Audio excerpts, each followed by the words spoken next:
The sands of Egypt hold many secrets. For thousands of years, they have guarded the tombs of pharaohs and nobles.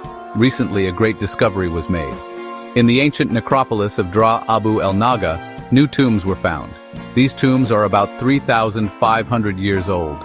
They belong to a time of great power and artistry in Egypt.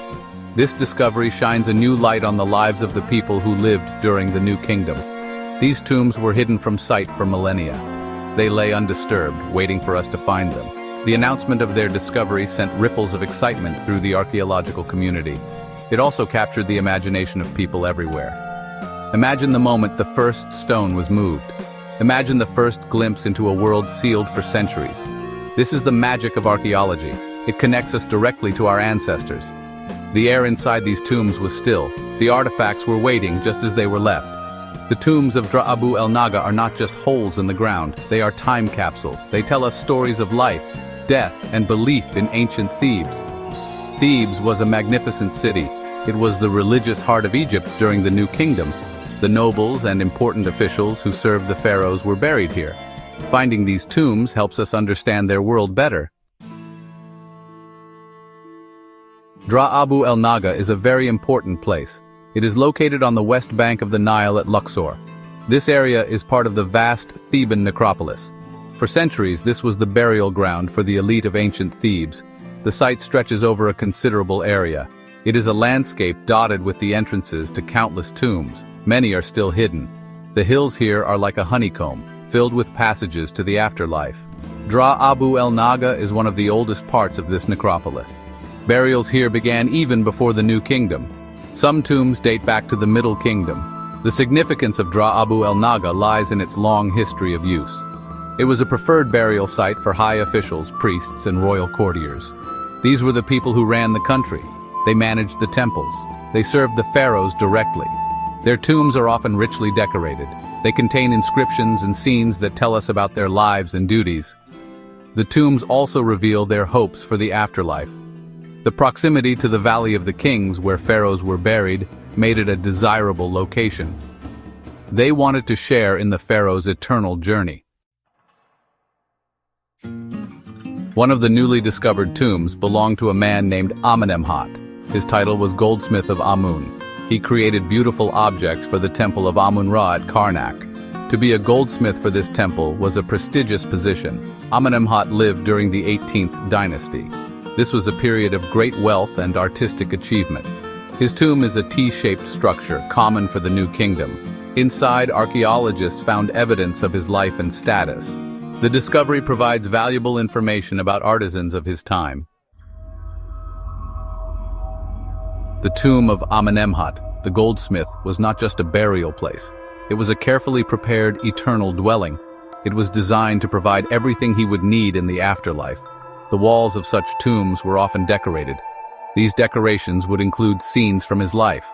They might show him at work, overseeing other craftsmen. They might depict him receiving offerings or worshiping the gods. While the preservation of paint can vary, any surviving artwork is precious. It gives us vibrant glimpses into their world. These images were not just art, they had a magical purpose. They were meant to make these scenes real for eternity. Inside Amenemhat's tomb, archaeologists found many important artifacts. Among them were funerary masks. These masks were placed over the face of the mummy.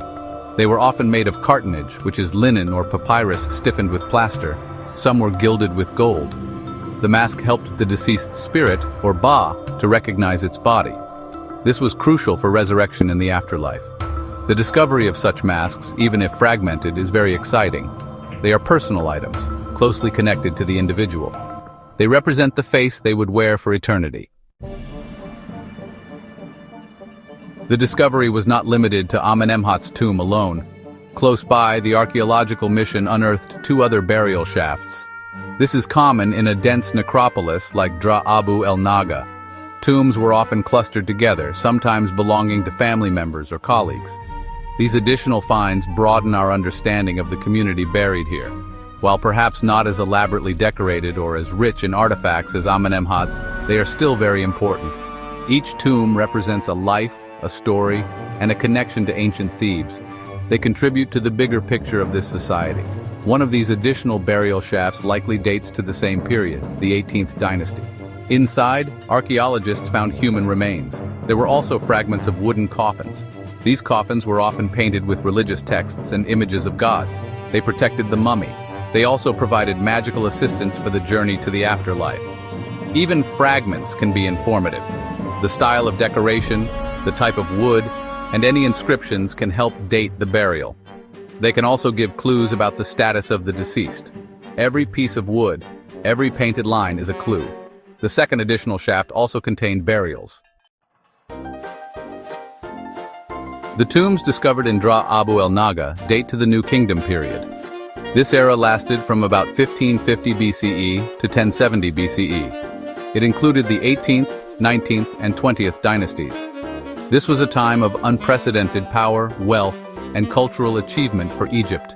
The country was unified and strong. Egyptian armies expanded the empire's borders. They reached from Syria in the north to Nubia in the south. This expansion brought vast resources into Egypt. Gold, timber, exotic animals, and tribute flowed into the royal treasury and temples. This wealth fueled massive building projects and artistic endeavors. The 18th dynasty, to which Amenemhat's tomb belongs, was particularly glorious. It began with the expulsion of the Hyksos invaders. Pharaohs like Ahmose I reunited the country. Then came powerful rulers like Hatshepsut, the female pharaoh. She was a great builder. Thutmose III was a renowned military leader. He expanded the empire to its greatest extent. Amenhotep III presided over a period of immense artistic flourishing and international diplomacy. His son, Akhenaten, brought about a religious revolution. He promoted the worship of a single god, the Aten. His successor, Tutankhamun, restored the old gods. The artifacts and tomb decorations found in Dra Abu el Naga are not just beautiful objects, they are vital clues. They help us reconstruct the daily lives and afterlife beliefs of the ancient Egyptians. The scenes painted on tomb walls often show the deceased engaged in everyday activities. We see them farming, hunting, fishing, or enjoying banquets with their families. These scenes were not just memories. They were intended to magically continue these pleasant aspects of life into eternity. They provide invaluable information about agriculture, food, clothing, hairstyles, and social customs. The tools and equipment buried with the dead also tell a story. A goldsmith like Amenemhat might have been buried with symbolic tools of his trade. Scribes were often buried with their writing palettes and reed pens. These items showed their profession. They also ensured they could continue their work, or at least maintain their status, in the afterlife. The presence of furniture, games like senet, and musical instruments in some tombs suggests a desire to replicate the comforts and entertainments of earthly life. These objects paint a vivid picture of what the Egyptians valued and enjoyed. Belief in the afterlife was central to ancient Egyptian culture. Tombs were houses of eternity. They were carefully prepared and equipped. The process of mummification was developed to preserve the body. Uncovering ancient tombs like those in Dra Abu el Naga is a long and careful process. It is not like a treasure hunt. It requires patience, skill, and scientific rigor. Archaeologists do not just dig holes, they meticulously excavate layer by layer. Every find, no matter how small, is recorded. Its exact location is mapped. This context is crucial for understanding the object and the tomb as a whole. We use brushes, trowels, and sometimes even dental picks to gently remove centuries of sand and debris. It is slow, painstaking work. Once artifacts are removed from the tomb, the work is far from over. They must be carefully cleaned and conserved. Pottery fragments are pieced together. Fragile organic materials like wood or textiles require specialized treatment to prevent them from disintegrating. Inscriptions on stone or coffin fragments must be deciphered and translated. This requires linguistic expertise. Scientists analyze materials to determine their composition and origin. For example, the gold used by Amenemhat might be traced to specific mines. This interdisciplinary approach is essential in modern archaeology. The study of human remains, or bioarchaeology, provides direct insights into the people themselves. Discoveries like the tombs in Dra Abu el Naga have a profound impact. They significantly boost Egypt's cultural tourism. Ancient Egypt fascinates people all over the world. New finds generate fresh excitement. They attract visitors who want to see these wonders for themselves. Tourism is a vital part of Egypt's economy. It provides jobs and supports local communities. When visitors come to Luxor, they see Karnak Temple, Luxor Temple, the Valley of the Kings, and sites like Dra Abu el Naga. These new tombs will eventually add to the rich tapestry of experiences available to them. These discoveries also reinforce Egypt's role as a guardian of global heritage. The monuments and artifacts of ancient Egypt belong to all humanity. It is our responsibility to protect them, study them, and share them with the world. Egyptian archaeologists are at the forefront of this effort.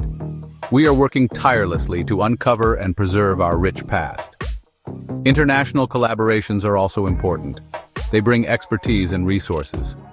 But the leadership of Egyptian missions in making such significant finds is a source of great national pride. It shows our commitment to our own history. The work in